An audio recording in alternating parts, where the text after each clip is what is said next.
श्री शिवाय नमस्तुभ्यं। ध्यान से एकादशी है। स्कंद पुराण यहाँ तक कहती है कि इस कथा के चरित्र को जो श्रवण कर लेता है उसको 26 एकादशी करना भी नहीं पड़ती। इस एकादशी की केवल ये कथा सुनकर ही वो तर जाता है। बहुत ध्यान से सुनना इसको, कथा तो बड़े भाव से सुन लो इसको, है? बड़े प्रेम से। इसलिए सारी एकादशियों में निर्जला एकादशी की महत्वता शास्त्र प्रमाण करता है। महाराज निर्जला एकादशी का उद्यापन जो करा जाता है, उसका उद्यापन और प्रदोष का जो उद्यापन करा जाता है, इन दोनों का क्रम लगभग एक जैसा ही। तो निर्जला पहुंचे है, और निर्जला ने जाकर भगवान नारायण से निवेदन करा। भगवान विष्णु ने पूछा, क्या बात है निर्जला, आज तुम खेलती हुई यहां पर आकर खड़ी हो गई, क्या हुआ क्या है? क्या तुमको गौलोक धाम में आनंद की अनुभूति नहीं हो रही जो तुम बैकुंठ में आई हो? निर्जला घूमती घूमती भगवान के सम्मुख में पहुंच गई। भगवान ने पूछ रहे हैं, बार बार पूछा, निर्जला हुआ क्या तुमको?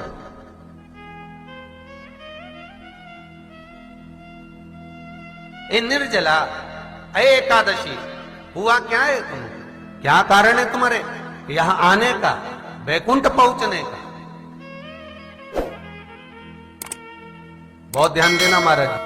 शास्त्र कहता है सोमवार, मंगलवार, बुधवार, गुरुवार, शुक्रवार, शनिवार, ये देवता वो देवता सबके व्रत कर लो, सारे व्रत कर लो, पर ये व्रत आपको परमात्मा के धाम तक लेकर नहीं जा सकते, क्योंकि इनका जो पुण्य है वो मृत्यु लोक में आप थोड़ा सा भी गलत करते हैं तो पुण्य समाप्त हो जाता है। पर हिंदू धर्म के 3 व्रत ऐसे बता दिए जिन व्रतों का पुण्य समाप्त नहीं हुआ।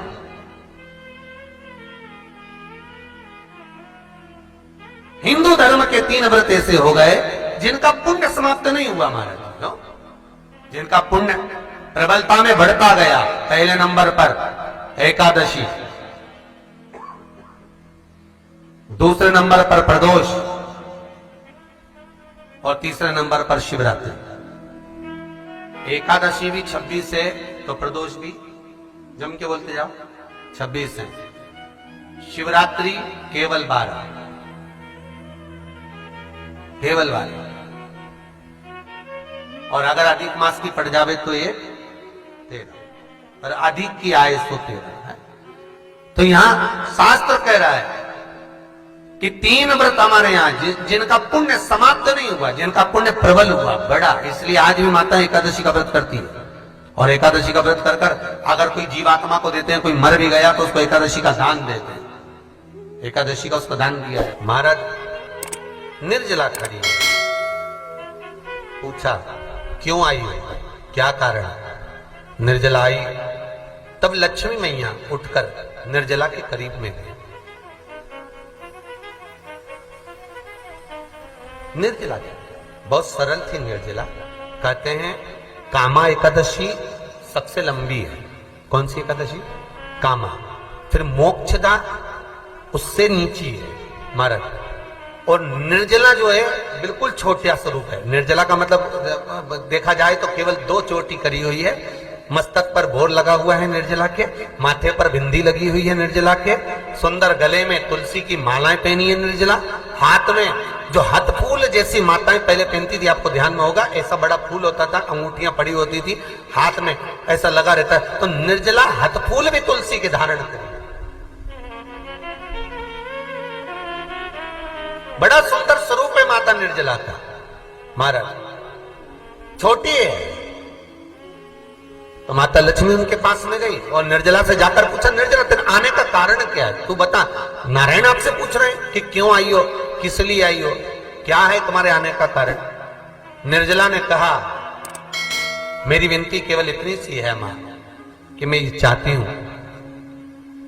कि मैं जीव के प्राण छूटने के बाद उसके प्राणों को जिस समय मैं लेकर जीवात्मा के प्राणों को परमात्मा तक भेजूं, बैकुंठ तक भेजूं, गौलोक धाम तक भेजूं, उस बीच में मुझे ले जाते समय कई नरक भी बीच में पड़ेंगे, कई स्थान ऐसे बैतरणी आदि के स्थान बीच में आएंगे तो वो स्थान में मुझे रोका ना जाए,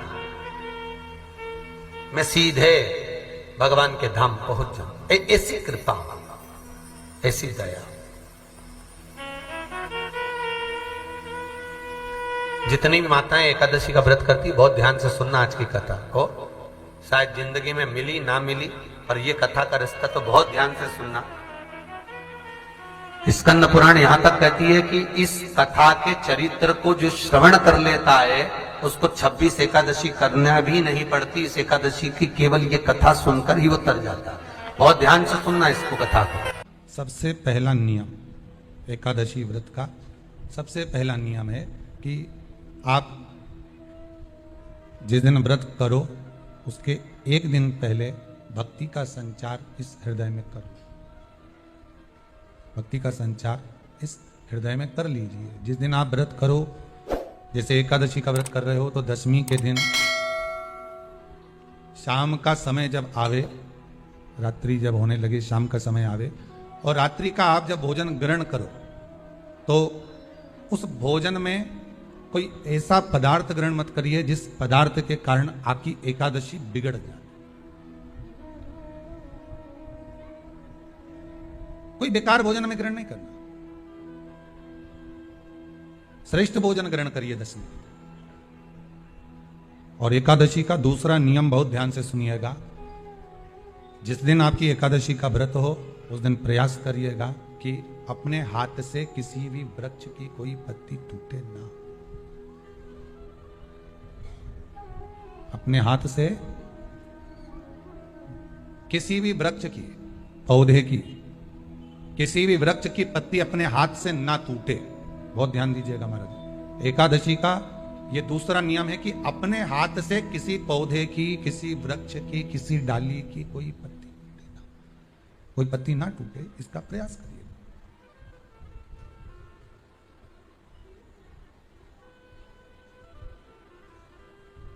कितना सुंदर व्याख्यान कहा है, कितना सुंदर वर्णन है महाराज कि मात्र एकादशी का व्रत कर लेने पर, मात्र एकादशी का व्रत कर लेने पर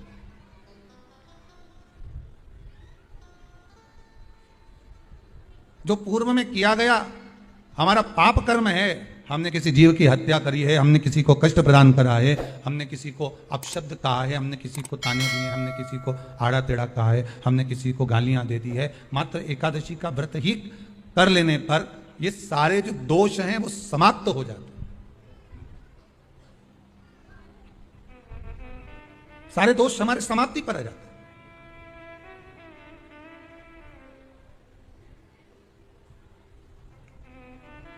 अब एक विचार करिएगा थोड़ा सा अपने मन में, अपने चित्त में, अपनी वृत्ति में एक बात उतारिएगा।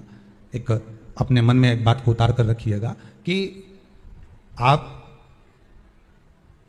अपने पाप को, अपने पाप कर्म को जिस दिन क्षीण करने वाले हो, समाप्त करने वाले हो, अपने पाप को आप जिस दिन समाप्ति पर लेकर जा रहे हो तो उसके एक दिन पहले आपको प्रसन्नता होना चाहिए कि नहीं होना चाहिए कि कल मेरा पाप कटने वाला है, कल मेरा पाप समाप्त होने वाला है। जो मैंने पाप कर्म करा है वो समाप्त होगा, जो मैंने पाप कर्म करा है वो कल समाप्त हो जाएगा। तो एक दिन पहले आपके चेहरे पर प्रसन्नता हो कि ना हो?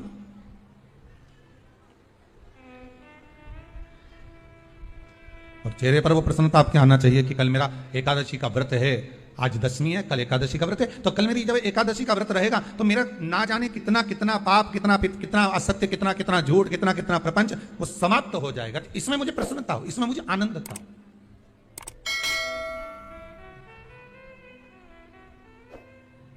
तो क्या कहा गया कि प्रयास करिएगा कि एकादशी के दिन कोई वृक्ष की, कोई डाली की, कोई कोपल की कोई पत्ती ना तोड़ी जाए। क्यों?